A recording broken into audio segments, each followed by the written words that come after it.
Puji Tuhan, Shalom, Assalamualaikum, Om Swastiastu, Namo Buddhaya, Salam Kebajikan, dan salam cinta damai dari saya, Perianto Zamasi. Nah, teman-teman, Bapak Ibu, Saudara-saudari dimanapun berada pada kesempatan pagi menjelang siang hari ini, di video saya kali ini, saya akan menampilkan kepada kita semua ya, bagaimana pandangan seorang temannya Bang Denny Siregar ya. Bang Denny Siregar yang dari Cokro TV, yaitu Pak Hasyim ya, di mana beliau mencoba memberikan pandangannya soal protes yang dilayangkan oleh seorang Dewan Perwakilan Rakyat Republik Indonesia, yaitu Pak Aceh Hasan Sadzili, yang memberikan semacam statement bahwa film yang berjudul His Only Son harus di take down atau tidak lagi ditayangkan di Indonesia. Ini berhubung karena tidak sesuai dengan versi agamanya Pak Aceh, yaitu agama Islam.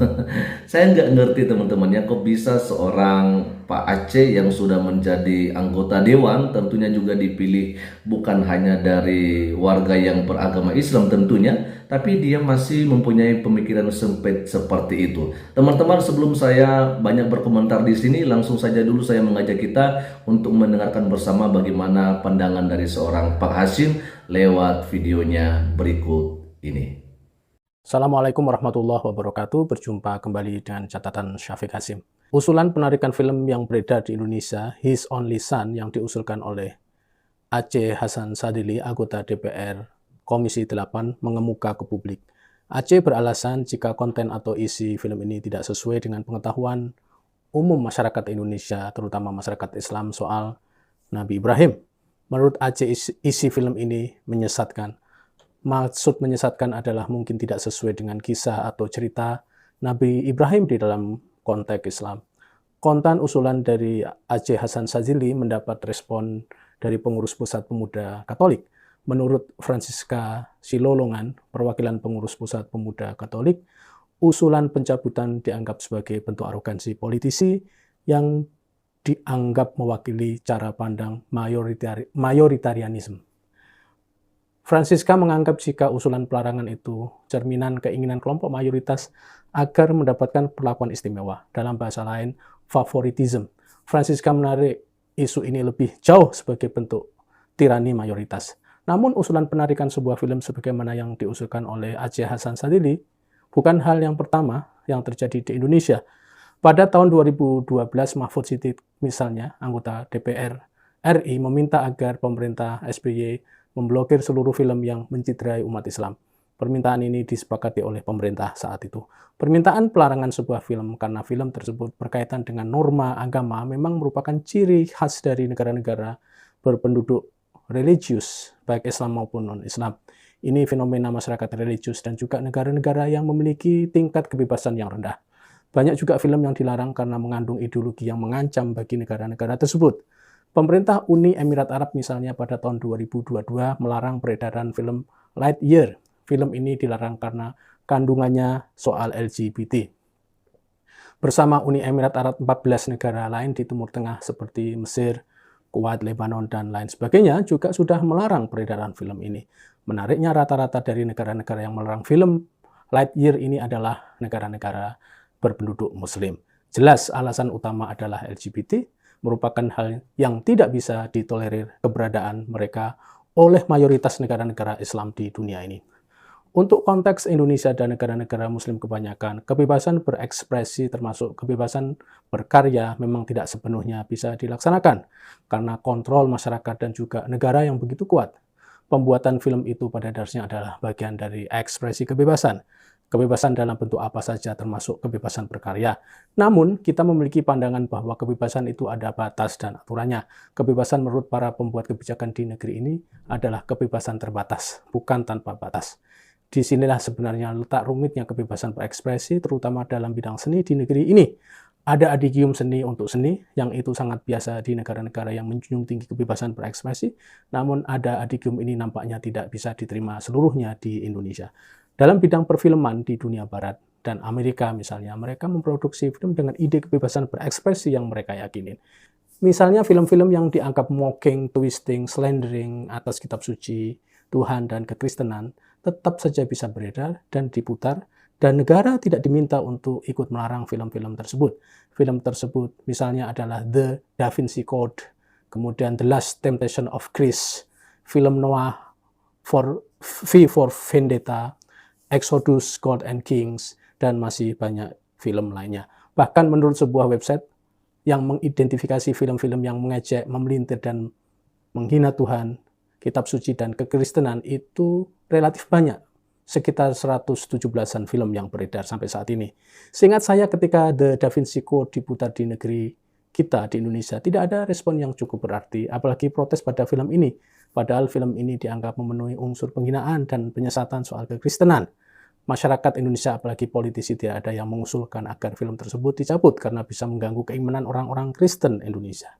Jika kita ingin bersikap adil di semua agama, maka kita juga harus mengeluarkan protes pada pemutaran The Da Vinci Code beberapa tahun lalu. Sebagaimana orang Muslim India yang memprotes pemutaran film ini ketika film ini diputar di bioskop-bioskop di India. Kata kelompok Muslim India, mereka ingin saudara mereka, kaum Kristiani di India, dibela. Film Exodus, God and King juga diputar begitu saja di Indonesia tanpa ada protes yang cukup berarti. Jika sebuah film diminta dicabut karena versi film tersebut tidak diadopsi dari sistem keyakinan mayoritas, maka pembicaraan film nanti tidak sekedar film sebagai hasil seni dan ekspresi, namun bisa semakin melebar kemana-mana. Misalnya itu terkait dengan keyakinan agama lain. Katakanlah jika His Only Son ini merupakan film soal Ibrahim yang diperintahkan Tuhan untuk mengorbankan anaknya Ishak, itu membuat kelompok Muslim di Indonesia merasa itu tidak sesuai dengan keyakinan Indonesia selama ini, bahwa yang dikorbankan adalah Ismail, maka masalahnya itu nanti tidak berhenti di film saja, namun bisa ke sumber keyakinan yang dijadikan sebagai referensi film ini. Jika film ini diusulkan untuk dicabut, maka itu sama saja kisah pengorbanan versi Kristiani atau Alkitab, di mana Ishak atau putra Ibrahim dari Sarah yang dijadikan korban itu ditolak oleh masyarakat Indonesia. Jika ditolak, maka kita sebenarnya melakukan judgment atas keyakinan agama lain, agama minoritas. Di alam terbuka dan inklusif seperti Indonesia, maka judgment itu akan menimbulkan persoalan karena membatasi keyakinan agama lain yang hidup dan menjadi panutan sebagai warga Indonesia, sebagian warga Indonesia meskipun mereka minoritas. Bukankah kita selama ini sudah mengetahui semua bahwa Islam adalah agama yang masuk rumpun agama Ibrahim? Demikian juga dengan Kristen dan Yahudi, mereka semua ini masuk dalam kategori Abrahamic religion.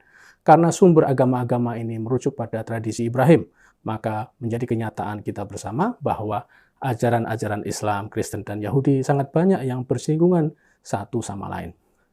Bahkan ibadah-ibadah di dalam Islam seperti haji, puasa, dan lain sebagainya, sebagaimana itu merujuk pada tradisi Ibrahim. Mengapa demikian? Ya tidak ada jawaban lain, karena Ibrahim adalah bapak para nabi besar yang membawa agama di muka bumi ini. Sebagai catatan, usulan penarikan sebuah film karena di dalam film tersebut ada keyakinan yang tidak sesuai dengan keyakinan mayoritas, maka itu bisa menimbulkan kesan bahwa mayoritas memang ingin bertindak suprematif. Jika itu yang diinginkan, maka itu tidak akan menjadi landasan yang baik untuk kehidupan beragama dan keterbukaan antar agama di Indonesia. Demikian, wassalamualaikum warahmatullahi wabarakatuh. Oke. Nah, kita sudah dengarkan ya teman-temannya bagaimana pandangan dari seorang Pak Hasyim di sini mengenai protes yang dilakukan oleh seorang anggota dewan ini. Ini agak lucu aja teman-teman ya. Kenapa saya bilang lucu? Karena jelas-jelas bahwa pembuatan film yang berjudul His Only Son ini adalah dilatar belakangi atau kisahnya diambil dari Alkitab, yaitu kitab sucinya orang Kristen.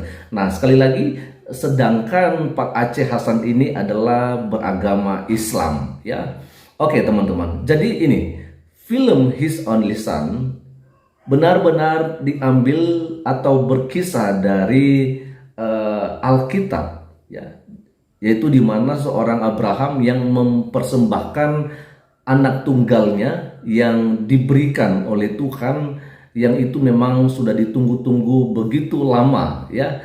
Dan nama daripada anak yang dipersembahkan oleh Abraham itu kepada Tuhan di bukit ya Moria itu adalah anak perjanjian, yaitu Ishak ya. Ishak ini adalah anak Abraham dari istrinya yaitu Sarah. Nah, ini yang saya mau sampaikan, kenapa seorang Pak Aceh yang boleh saya bilang tidak tahu menahu soal kekristenan atau soal kitab suci, orangnya Kristen tapi dia malah memprotes, ya kan? Jelas-jelas bahwa ini bukanlah satu kesalahan, karena memang benar dalam Alkitab kalau yang dipersembahkan oleh Abraham itu adalah Ishak, ya. Walaupun memang pada akhirnya nanti tidak jadi dipersembahkan karena memang Tuhan sudah menyediakan ganti untuk menjadi korban gitu ya. Tapi di sini kan ujian imannya Abraham, dan ketika Abraham diuji oleh Tuhan karena memang anaknya Ishak ini